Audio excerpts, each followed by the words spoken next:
Hi everyone, Andy Pickering here with the crypto market sentiment report. Really, for this week, don't forget the best place to watch and listen to this is on the Brave New Coin YouTube channel. If you're listening on Apple Podcasts or Spotify, you can do that as well, but I will be using some visual references today. So yeah, head on over to YouTube. And just before we get into it, need to give a shout out to our sponsor, Nexo. Are you ready to grow your wealth with the world's leading digital assets institution? Well, you should be, because with Nexo, you can earn up to 12% on your digital assets with Nexo's high yield savings account. So treat yourself, treat your crypto, and treat your fiat with the industry's best crypto and fiat services, featuring compounding interest, which is paid out daily. There are 18 available cryptocurrencies, including Bitcoin, Ethereum, and Litecoin, loads of stable coins, and many more. There are 3 fiat currencies accepted: the euro, the pound, and USD, and there's up to 375 million worth of insurance on all custodial assets. Top-ups and withdrawals are available at any time, and there are 0 fees for using the Nexo Earn Suite. All right, easy as that. Start earning at nexo.io, and of course that is spelled Nexo.io. All right, let's get on with the show.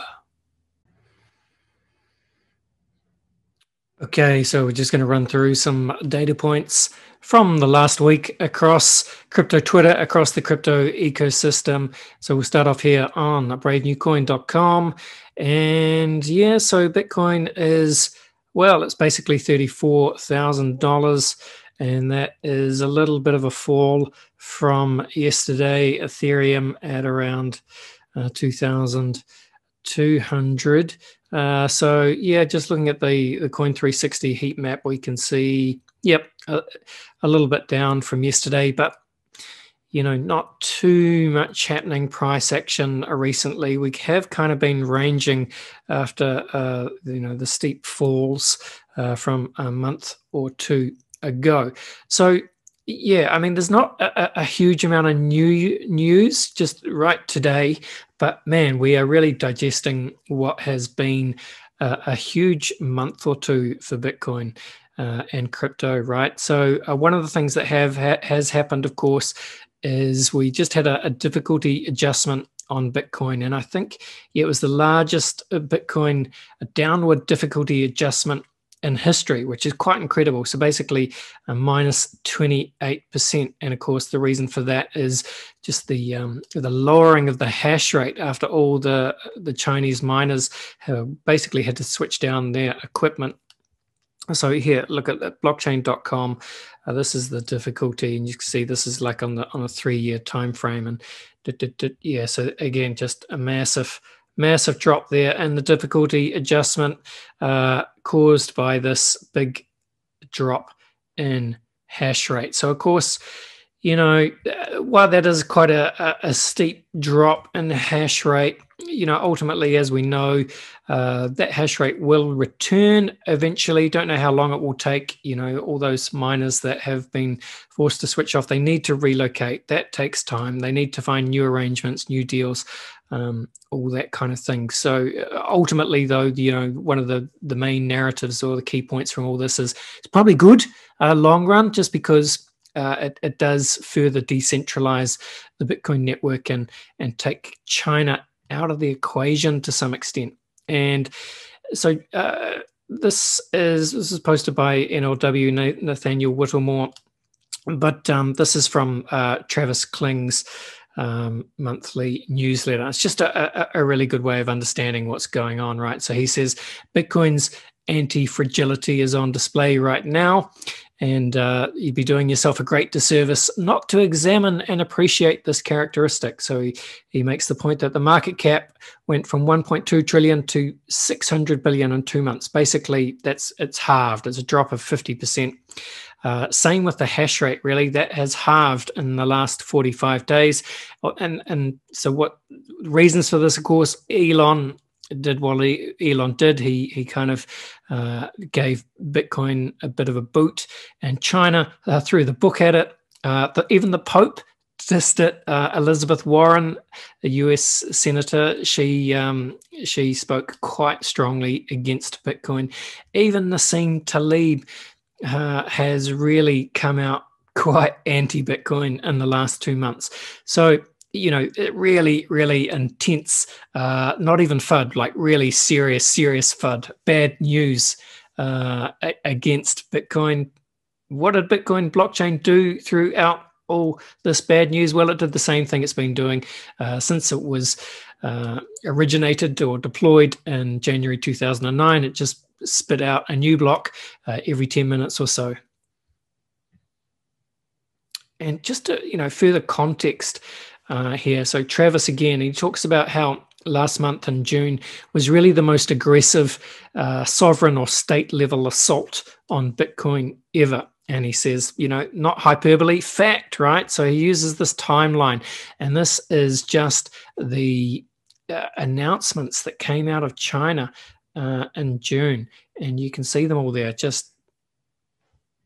I'm not going to go through them all, but yeah, everyone, from Twitter, Chinese social media influencers having their accounts turned off, exchanges shutting down, the different provinces cracking down on miners, and things just kept escalating and escalating all through June. So quite startling to see it all laid out like that. Of course, we have seen these China FUD cycles before, but this is easily the most serious, the most intense, and the one that actually caused miners to really pull the plug and move out of China. So short-term, Bitcoin network has taken a massive hit. Price has too, really. It's price down, hash rate down, but ultimately, I think this is just strong for Bitcoin in the long term. But wow, what a month it was.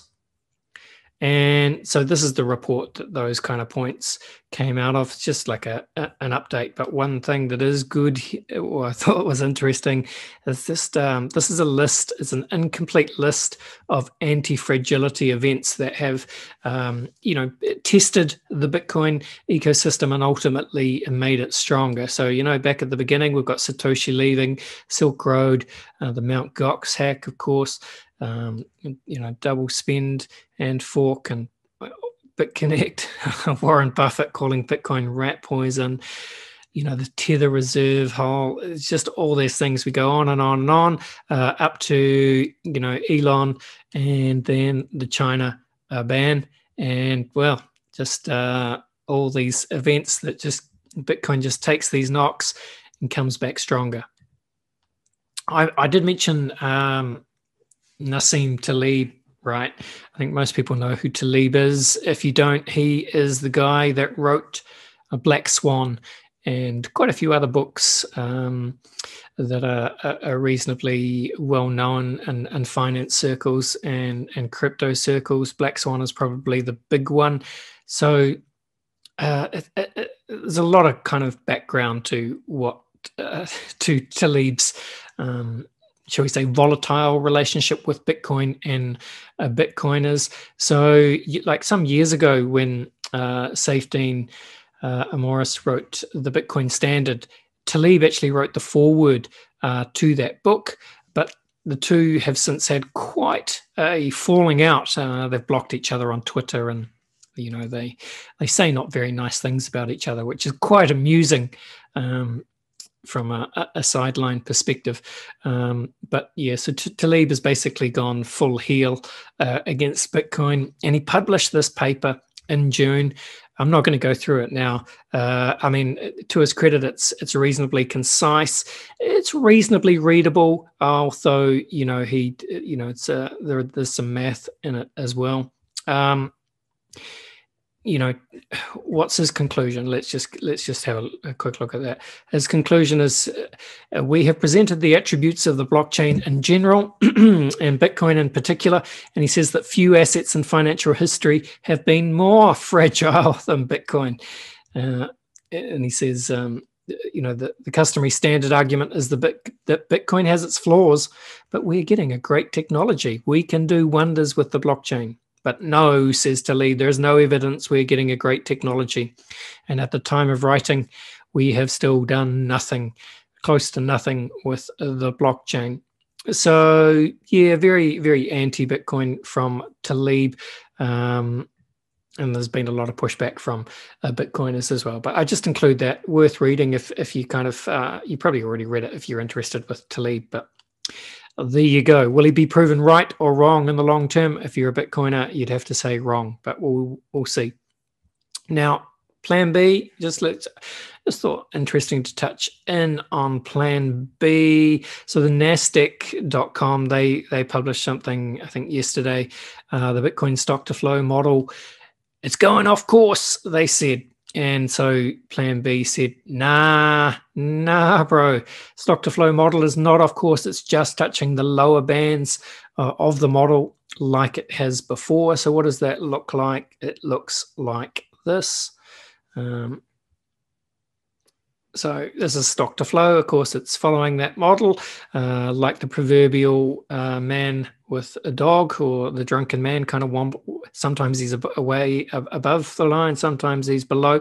But according to Plan B, look, we're still in the lower bounds of the range. So quite a generous upper and lower bound to stay in that range. And yeah, Plan B himself says, though, even for him, he gets a bit uneasy when the Bitcoin price is at the lower bound of the stock to flow model,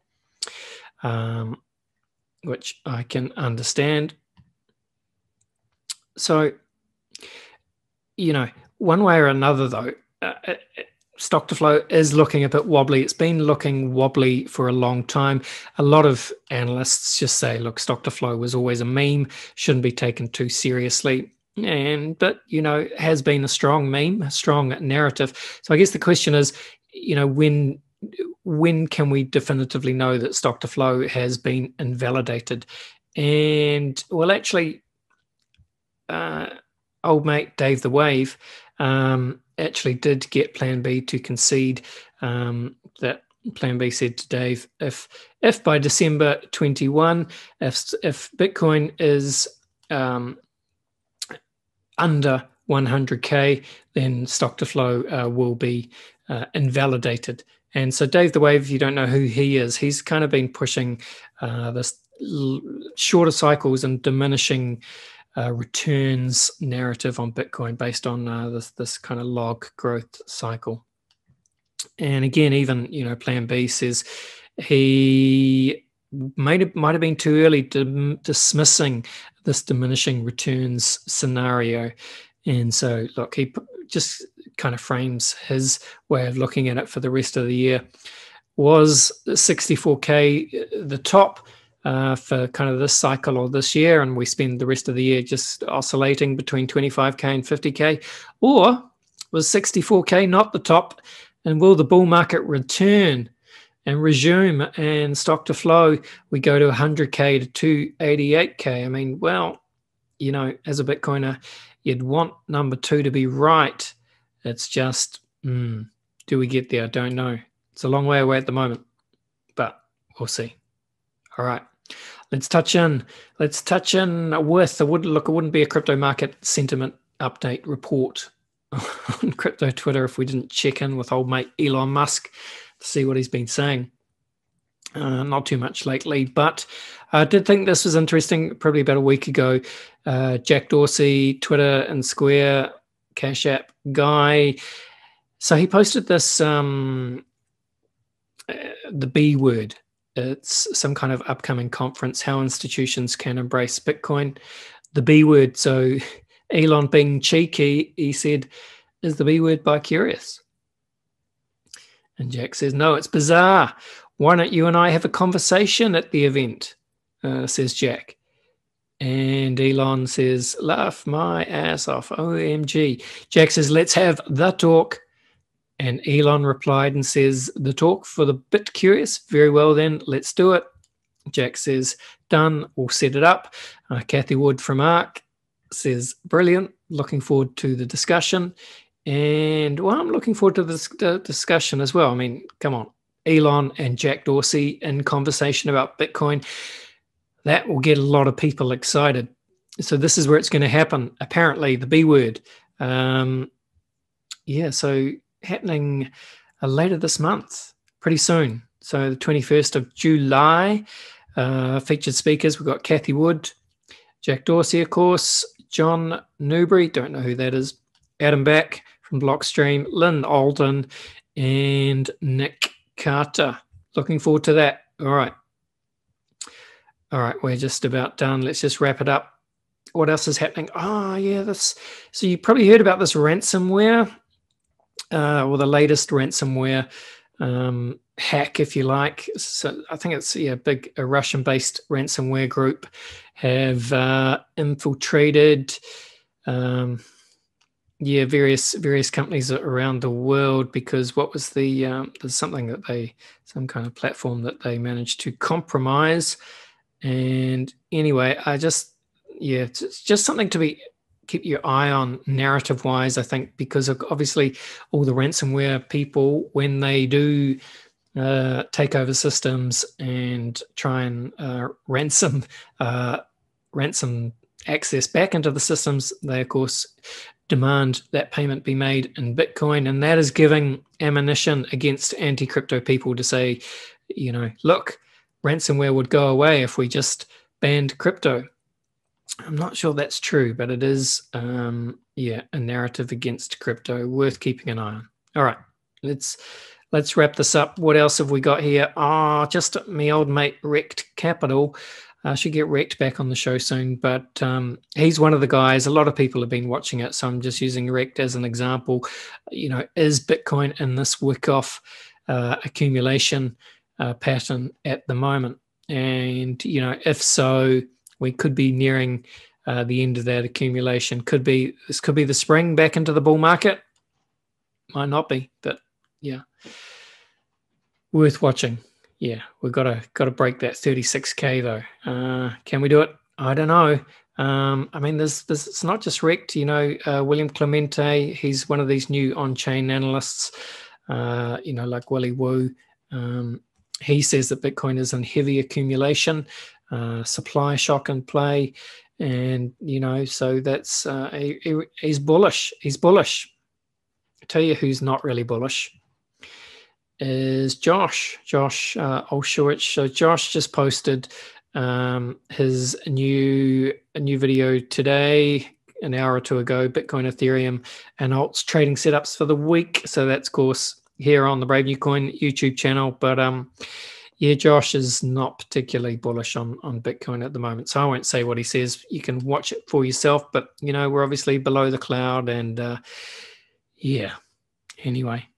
All right. Well, I think that's it. How does all this play out? I don't know. We'll just come back next week and find out, I guess. All right.